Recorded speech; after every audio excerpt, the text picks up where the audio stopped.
अपने को भाई क्या पढ़ना है आज? पता ही नहीं है, पता कर लेते हैं। आज हमें पढ़ना है motion under gravity. Motion under gravity. तो सबसे पहले हम इस चीज को समझते हैं, ग्रेविटी क्या चीज है। ग्रेविटी क्या चीज है? अपनी तरफ, किसकी तरफ? अर्थ की तरफ। ठीक है। ग्रेविटी बेसिकली ग्रेविटेशनल फोर्स ही है। जब एक ऑब्जेक्ट उसमें अर्थ आ जाए और दूसरा कोई उस पर रखा हुआ चीज, तो वो ग्रेविटी कहलाती है ग्रेविटेशनल फोर्स ही। लेकिन अर्थ अगर एक आ जाए ऑब्जेक्ट और दूसरा कोई भी आ जाए, तो अर्थ के रिस्पेक्ट में उसका नाम क्या रखते हैं हम? ग्रेविटी।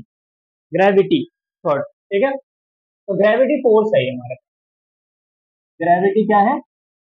फोर्स है, जिसकी वजह से सारी चीज बाइंड हुआ है अर्थ पे। ठीक है। एवरीथिंग बाइंड टू अर्थ, ये रखा हुआ है।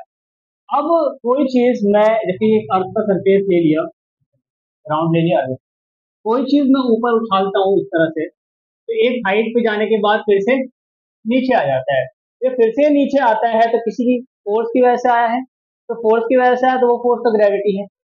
तो फोर्स जहां पे होगा वहां पे एक्सेलरेशन भी होगा। ठीक है ना? क्या हो गया? क्या हो गया? हाँ, अब यहाँ पे नाम चेंज कर देंगे। तो एक्सेलरेशन होगा, और वो एक्सेलरेशन किसकी वजह से है? ग्रेविटी। तो उसका नाम क्या है? Acceleration due to gravity. Acceleration due to gravity, यानी ग्रेविटी की वजह से एक्सेलरेशन। ये पूरा ही नाम है उसका, और नाम में साइंस क्या है कि वो ग्रेविटी की वजह से। ड्यू टू मतलब उसकी वजह से, इसका पूरा नाम क्या है? Acceleration due to gravity. Clear? Denote किससे करते हैं? जी से। स्मॉल जी, कैपिटल जी नहीं, स्मॉल जी। ठीक है। Near the surface of earth ये कांस्टेंट रहता है। ठीक है। Near the surface of earth क्या रहता है? Near the surface of earth, ये कांस्टेंट रहता है। और इसकी वैल्यू पता होना चाहिए, कितना होता है?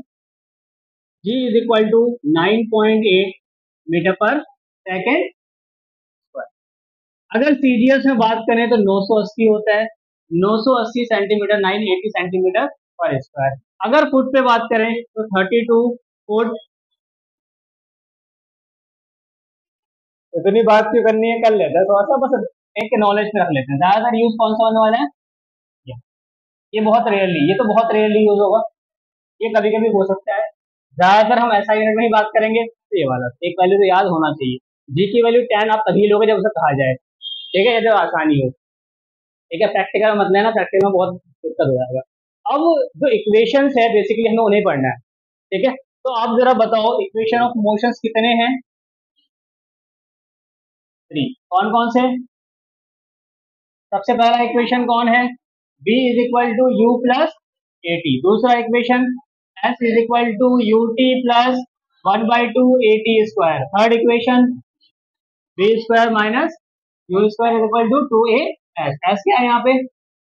डिस्प्लेसमेंट। क्लियर है? तो यही इक्वेशन चेंज हो जाएगा हाइट के टर्म में, ए के बदले जी लिखा जाएगा। ठीक है। अच्छा, क्या जी हमेशा डाउनवर्ड डायरेक्शन में होता है? हाँ या ना? एक्सेलरेशन ड्यू टू ग्रेविटी हमेशा किस डायरेक्शन में होगा? डाउनवर्ड डायरेक्शन में। क्या जी हमेशा नेगेटिव होता है? तो नेगेटिव मानोगे। ठीक। देखो ये होता क्या है, जी के बारे में खास ध्यान रखो कि जी का जो डायरेक्शन होगा ये ऑलवेज डाउनवर्ड होगा। ये तो बात हमारी ठीक है। ये क्या होगा? Always downward. लेकिन जी हमेशा नेगेटिव हो ये जरूरी नहीं है, क्योंकि ये नेगेटिव पॉजिटिव डिपेंड करता है हमारे साइन कन्वेंशन पे। नेगेटिव पॉजिटिव हमें डिपेंड किस पे करता है? Sign convention. तो मैं नीचे के डायरेक्शन को पॉजिटिव मान लूं, तो जी नीचे लग रहा है, और नीचे डायरेक्शन क्या मान लिया मैंने?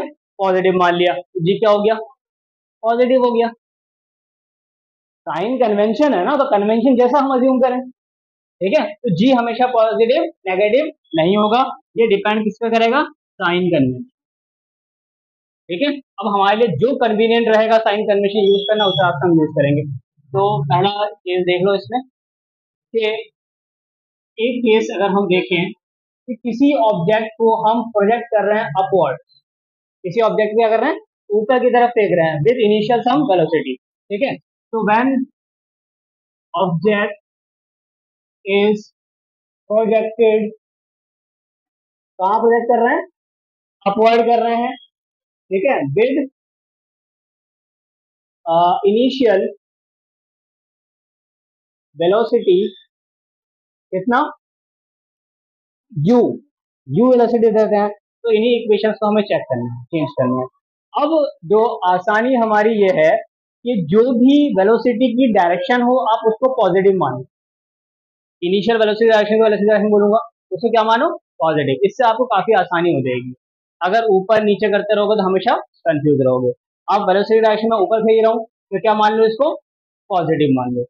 अगर उससे एक्सेलरेशन अगेंस्ट जा रहा है तो नेगेटिव हो जाएगा, अगर उसी के साथ जा रहा है तो पॉजिटिव हो जाएगा, ठीक है।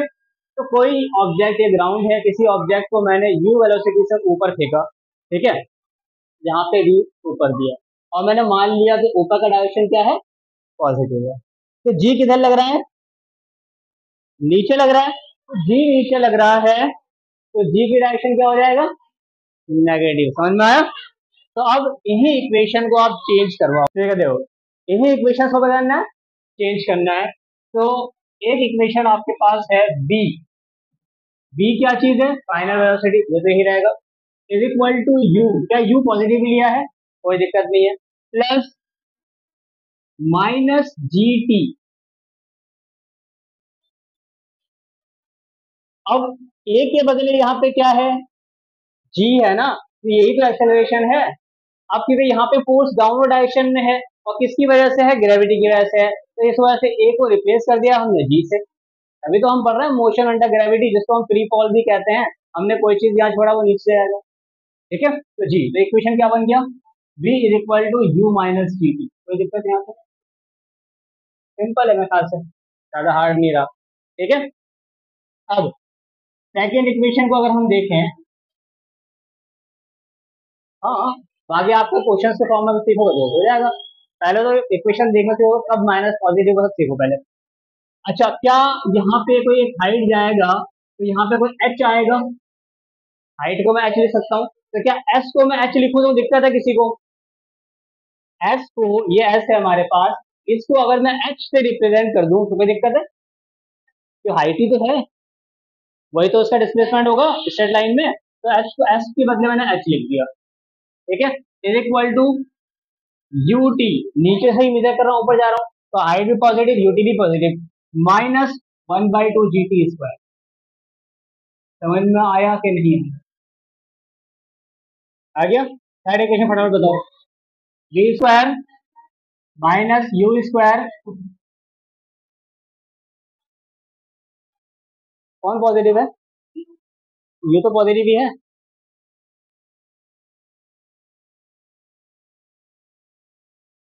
ठीक, ठीक है ना, माइनस 2gh, ये इक्वेशन समझ में आ गया आपको, अरे इक्वेशन यही तो है, v square equal to u square minus 2gh। Original equation क्या कहता है, ये कहता है ना, क्या इसको मैं ऐसे लिखूं तो किसी को कोई दिक्कत है, यू पॉजिटिव ही है, तो अगर इसको मैं ऐसे लेके गया तब भी यू पॉजिटिव ही था, अगर यू नेगेटिव होता तो ये साइन चेंज हो जाता, ये पॉजिटिव हो जाता, अभी क्या है, नेगेटिव है, नेगेटिव मतलब साइन को हमने चेंज नहीं किया, वो वही रहा, अगला साइन चेंज हुआ है, समझ में आया, इस पर कंफ्यूज नहीं हो, ठीक है। चलिए क्वेश्चन करो, क्वेश्चन समझ में आएंगे। एक इक्वेशन और है वैसे, इसका एक इक्वेशन और है वो हम देखेंगे अभी। क्वेश्चन ये है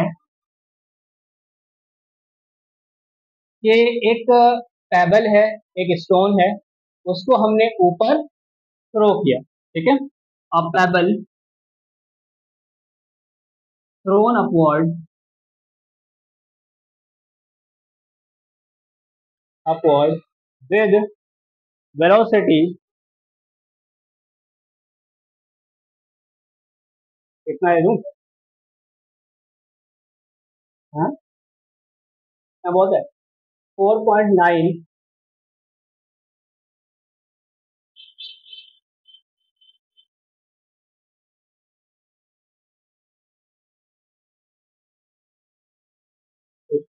4.9 मीटर पर सेकेंड। ठीक है, फाइंड इट्स मैक्सिमम हाइट।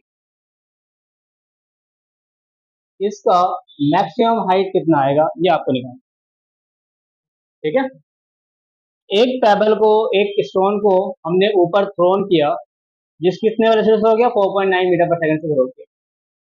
ठीक है, इसका मैक्सिमम हाइट जो है वो कितना होगा, कुछ भी आ सकता है, या चलो हटाओ, इसको भी हटाओ। बी यू से थ्रो किया, किससे थ्रो किया, यू से, निम्न का खत्म कर दो, यू से थ्रो किया। तो अब pebble thrown upward with velocity u metre पर second, find it maximum height. इसका मैक्सिमम हाइट कितना होगा निकालो। स्टोन को हमने अपवर्ड थ्रो किया, सॉल्यूशन कहाँ कर इधर कर लेते हैं। एक स्टोन को हमने अपवर्ड थ्रो किया, ठीक है, जिसकी वेलोसिटी हमने कितनी दी, स्टार्टिंग में u दी, जीरो नहीं, ये तो स्टोन है, ये जीरो नहीं, स्टोन दी क्या। अब देखो मैं बता रहा हूँ, ये एक मैक्सिमम हाइट जाके रुकेगा, क्योंकि जब ये चीज टर्न होगा तो इसकी फाइनल वेलोसिटी क्या होनी चाहिए, जीरो। तो यहाँ पे मैक्सिमम हाइट पे पहुंच के एच मैक्स, यहाँ पहुंच के बी क्या होना चाहिए, जीरो, तभी वो चीज नीचे आएगा। ठीक है, यानी कि हमें यहां तक का हाइट निकालना। क्लियर, क्या टाइम गिवन है हमारे पास, तो कौन सा इक्वेशन यूज करेंगे, थर्ड इक्वेशन ऑफ मोशन। तो हम यूज कर लेते हैं थर्ड। क्या है third equation motion, v square is equal to u square minus 2g, ये इक्वेशन है। बी हमारा एट एच मैक्स पे बी क्या हो जाता है, जीरो, इसके बदले हो गया जीरो का स्क्वायर। क्या u के बदले u ही गिवन है हमें, ठीक है। अब u गिवन है तो इसको हमें नंबर वाले पुट नहीं करने, यानी अगर वैल्यू नहीं है ना, तो कितना है 9.8 है, 10 है, 30 है, कुछ नहीं है, तो उसको मतलब u ही रखो। माइनस जब ये यही चीज है तो g को भी g ही रखो, इसकी वैल्यू पुट मत करो। समझ में आया, मतलब एक जनरल ड्राइव कर रहे हैं, ठीक है, h। तो क्या ये यू स्क्वायर इस साइड में आके माइनस यू स्क्वायर हो जाएगा, क्या ये माइनस 2gh हो जाएगा, या माइनस से माइनस कैंसिल हो जाएगा, क्या h is equal to u square by 2g हो जाएगा, क्या यही h मैक्स होगा।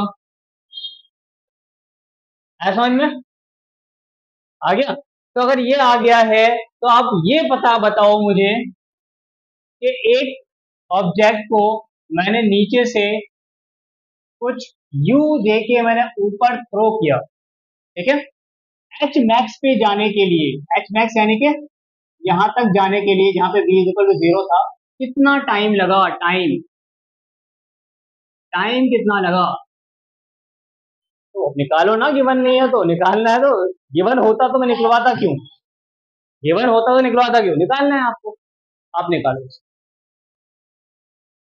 करके देखो।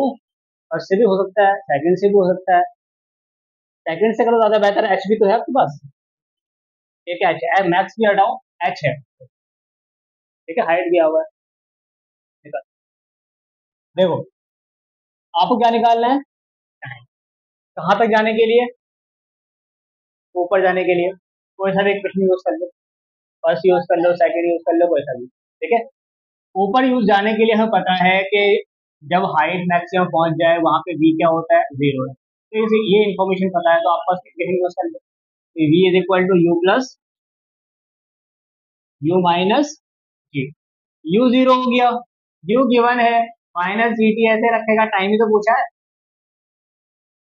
यू ही गिवन है, इधर रखा यू ही गिवन है, is equal to minus g t, minus से माइनस कैंसिल, ये क्या हो गया, u by g is equal to T.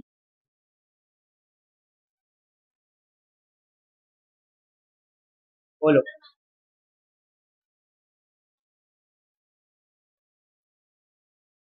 समझ में आया। अच्छा ये क्या, ये टाइम ऊपर जाने का है, क्या ये टाइम ऊपर जाने का है, ये ऊपर फेंका है ना मैंने, तो ऊपर जाने में कितना टाइम लग रहा है, ये वो चीज है ना। इसलिए इसका नाम है टाइम ऑफ एसेंट। क्या नाम है? Time of accent. तो इसको हम लिख लेंगे, ये है टी, ए से रिप्रेजेंट कर दो इसे, और ये है आपके पास टाइम ऑफ एसेंट। अच्छा, इस पे हमने एक चीज को इग्नोर किया है। क्या चीज इग्नोर किया है?